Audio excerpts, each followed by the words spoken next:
for us to join hands together to build Nigeria. A call not to fan the embers of hatred, bigotry, and tribalism, but a call to make collective efforts to make Nigeria a better place. Over the years, I have delivered so many papers on the Nigeria enterprise, and other eminent Nigerians have done. We did this when we were at the NBA. We did it also the last time at the convocation lecture delivered at Redeemers University, titled Beyond the Pandemic, Creating an Evolving New Normal. And we tried as much as possible what are our normals, what are the abnormals, and what are we trying to achieve. I asked myself difficult but inevitable questions on receipt of this letter, whether I could or I can improve on what I've done. Ladies and gentlemen, we are now on paragraph 3.1. We have to consider the contextual analysis of key terms, like we peep into the definition of name, of dream, and of patriots. All of them are there in paragraph 3.1. We are not in a lecture room. So we go to paragraph 3.4. Nigeria as a name. What is the meaning and how was it derived? Now, I've made reference to that sage, the first premier of the region where I was born, the Western region. What he said about Nigeria in 1947. He said that Nigeria is not a nation, mere geographical expression. No Nigerians in the sense as there are English, and he made mention. And let us say it without trying to commit heresy. You can't say we have Nigerians as we have the Igbos, as we have the Hausas, as we have the Fulanis, as we have the Tivis, as we have the Yorubas, as we have the Shekiris, as we have the Bibios. We can't. And how did we come to it? When you see the definition of a name, it includes appellation. So it was an appellation, fostered on us by Flora Shaw, the mistress of Lord Lugard. And when I said mistress, I don't want to use another word. But let us consider a situation whereby there is a naming ceremony of a child. The father is there, the real mother is present. A name is to be given. The father has a mistress. The mother is seated. It is the mistress that is giving that daughter or son a name. Consider it. Nigeria's situation was worse than that.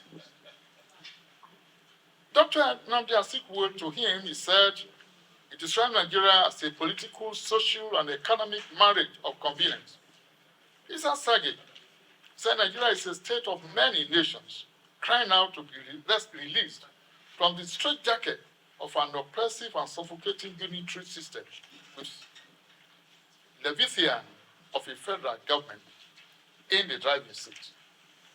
It is critical to interrogate how the name came about, and we have tried as much as we can to do that, but without situating our situation with what we have, particularly on ground. We give our children names. Where I come from, Yoruba, they will say, that is, your name determines the kind of person you are. If a Yoruba says, a Yoruba man says, somebody is Ojo, we know the meaning of Ojo, but that would be very troubling. It would be perhaps a trance, even right from the womb of his mother. And that's why Yorubas will say, Ojoja, Loja, Odele, Konya, Ara, Ile, Omako, Ojoja, Loja, Ara, Omako, Odele, Konya. That is, Ojo fights in the market. People in the market, the people at home will not know that Ojo is fighting at the market. The people at the market will not know that when Ojo gets so, he frowns at his mother, he refuses to eat. Ojo is ever troublesome. And when you say someone is Ajayi, and we have given some names, some proverbs here, that is, people could know, a Yoruba man will say that when a poor man christens his child, Olanikpekun, he doesn't have a roof over him. And he christens his child, he says, wealth is limitless. Where is that wealth? And we try to also, there is the common adage, in Igbo land. My Lord, the chairman, permit me, don't mind my bad pronunciation. Akaraka Nwadina Aharaya. Meaning, the destiny of a child is in his or her name. So a name means so much. And we have tried to make references to the Bible. Abraham had his name changed from Abram to Abraham at the instance of God. Jacob had his name changed to Israel. And we now have the state of Israel named after him. There was a particular man in the Bible, Jabez. He said the name was bringing dishonor to him. And he prayed, he said, "Oh Lord, I want my fortune to change." It's written in the book of Chronicles that God answered his prayers. Peter the apostle had his name changed from Simon to Cephas, meaning the rock. Apostle Paul from Saul to Paul, and so on and so forth. What are we talking about? We are in paragraph 4.5. The initial representatives of the 13 states that assembled in Pennsylvania in 1976 decided to give the United States of America a name. There was an American continent, but within that American continent, they decided that, okay, let us form a union. Consciously, they named that union United States of America. In America, we still have Mexico, we have Canada, we have Cuba, we have Argentina, we have a host of them. They are all Americans, just like we are all Africans. But we are also, because of this interaction, that why can't we think of giving Nigeria a name that is indigenous to us? Ghana shaped, Burkina Faso, all of them. We have given all the examples. Why are we scared? We are scared because of what my Lord referred to. And it's also part of our problems. We are not ready to sit down together. That when you want to form a company, it's me, it's Deke Gasama, it is the Honorable, highly respected Attorney General, or the Honorable Minister of Education, who is the Professor of Law, Mama. You will now say, okay, is it M? Is it W? Is it M for Mary? Is it L for Latif? Then we'll have an acronym. We form a name. We form a company. We take it to the Corporate Affairs Commission. They will do a search, whether there is any other name, whether it completes. We have not done that. And we just have to. We cannot be gathering here to celebrate this icon. We'll come to him later without thinking that who gave us this name? As a person, whenever I go out and I see on my green passport, Nigerian, my father was not born in Nigeria. My father was born in Yoruba man. So, if Lady Shaw, the mistress of Lugard, gave us that name, it was not out of good intention. It was malafide. Nigeria means Niger area, Negroes. And what do they call Negroes? People who are second-hand citizens. But we still, like the young people will say, we are Bugain, saying that we are Nigerians. That's why he has called us together. He said, Nigeria, building a new Nigeria. Building a new Nigeria, we also have to build a new name. There's much in a name. When we pray to the God of heavens, we pray with our names. I'm Oluwole. It has a meaning. My son name is Olanikpekun. It has a meaning, deep meaning. In Yoruba lexicon, where does our name tie to? Where is that name contiguous to? Within the Yoruba nations, within the Nigerian nations, within the Igbo nation, within the Hausa Fulani nation, within the Shekiris. How does it? There's no nexus. There's no proximity. There's no relationship. And we are not thinking of it. The French, in their territory, the nation next to us, they named that nation Niger. Our own is say Nigeria. So the French in citizen of Niger is Nigerian. The citizen of Nigeria, from the British perspective, is a Nigerian. What's the difference? Difference without a distinction. Difference between 6.5 a dozen. And let us face it. It's one of the problems we have in Niger. The president said, ECOWAS, let us move. Let us checkmate them. But rightly, and let us be frank with ourselves, rightly, our brothers, our citizens, who share borders with them, they said, no, this thing will affect us. And rightly too, let us be frank. I'm a Yoruba man. And an average Yoruba man will say, if you say want to declare war down Benin Republic, they know that almost half of the population there are Yoruba people. So, because of the way, the Berlin conference, where they put up a map, as if we were animals, and they were conquering us, they were allocating countries, 54 countries in Africa, allocating to themselves, partitioning, and also bequeathing to themselves. So Nigeria was allocated to Britain, and also bequeathed to Britain, until after independence. So, I think part of the takeaways we have to take from this symposium or colloquium is our neighbor. Then about Africa itself. We are within Africa. Something happened in Gabon 2 days ago. How can we create a Nigeria, egalitarian Nigeria, when our neighbors are not at peace? And what are we going to tell those neighbors too? The man in Gabon was crying. He said, shout, shout, shout, speak out. He's been there for years. His father was there. Isn't it a dynasty? The man in Cameroon, he lives virtually in France. He's been there since, he's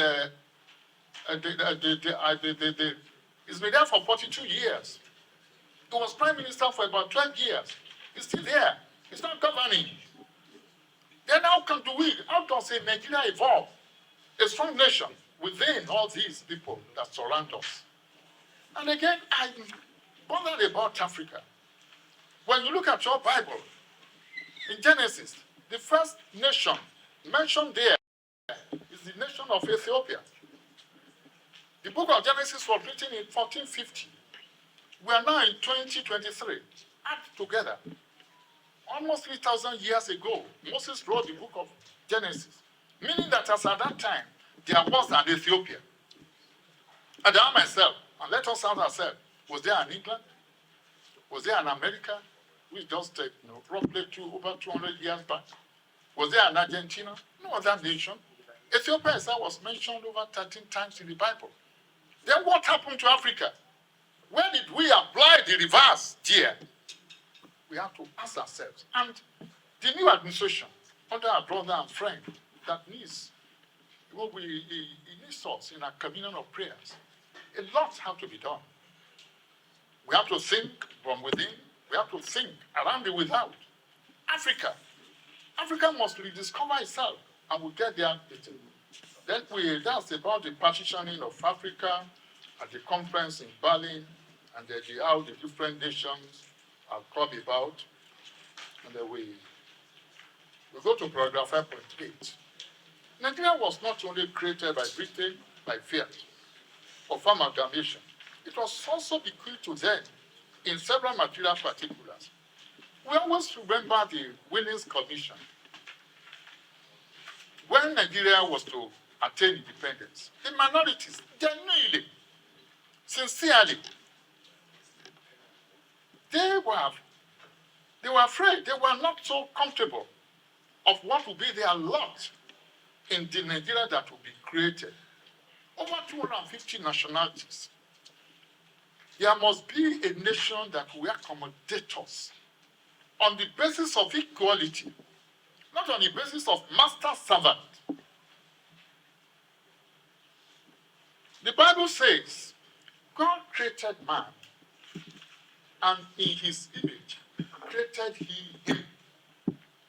The Bible does not say that God created man, and made another man superior to another man, and made another man superior to another man. So all of us are equal in the sight of God. And also we have to create a nation, try to evolve a nation where everybody will be equal, and then where everybody will be treated equally with equity, law, and justice. So we go to our constitutional figures. We're in paragraph 5.9. We've made do, we've tried our hands on so many constitutions, from Richards to Macpherson to the Independence Constitution to the Republican Constitution to Abacha to military constitutions and what have you. And we are now trying the 1999 Constitution. Without respect to our leaders who are in uniform, the Constitution was imposed on us by the military. The 1960 Constitution, together with the 1963 Constitution, they represented reasonably federal institutions, federalism. We were brought up in the old Western region, and we believed then that there was nothing we wanted to achieve in life that we could not achieve within the church of the Western region. Ditto for our brothers and sisters and happy people of our generation from the East and people of our generation from the North. What happened to that nearly true federalism? There is master servant in what we practice today. We say we have a constitution that we call Federal Republic of Nigeria, Constitution of the Federal Republic of Nigeria. It's more of Constitution of the Federal Unitary Republic of Nigeria. And we have to also part of the takeaway. We can't gather here without being frank with ourselves. So there is the need for true federalism. And we have also referenced what Ifawolo said about federalism. Then we have also made reference to this security. Security of life and limb is the primary duty of any government. And our Constitution, as imperfect as it is, still recognizes that. We made references for all curiosity. The Entebbe enterprise by the Israelis, 99 minutes, where they had to protect, carry away, in a bravado manner, their citizens who were arrested, who were kept hostage at the Entebbe airport. We have also made reference to what the Americans did to us in respect of one gentleman who was in the Nigerian Republic. What was he doing? Chanting mangoes, fruits, ordinary American. He was kidnapped. They wanted money from him. He couldn't afford. In the presence of his wife and children, they brought him to Sokoto, Niger. Because of that individual, a common man, the Americans, what did they do? They came, they rescued him, took him back to their country. Where are we today? What is the duty of our armed forces? I am a father. I have blood flowing in my veins. Where are we heading for? A nation that slaughters members of its armed forces. Questions must be asked.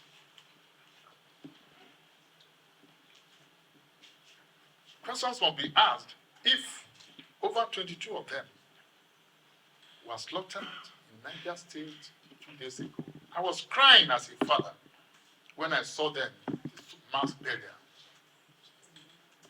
Godfrey Chaucer, in the prologue to the Canterbury Tales, said, "If gold lost, what will happen to I?"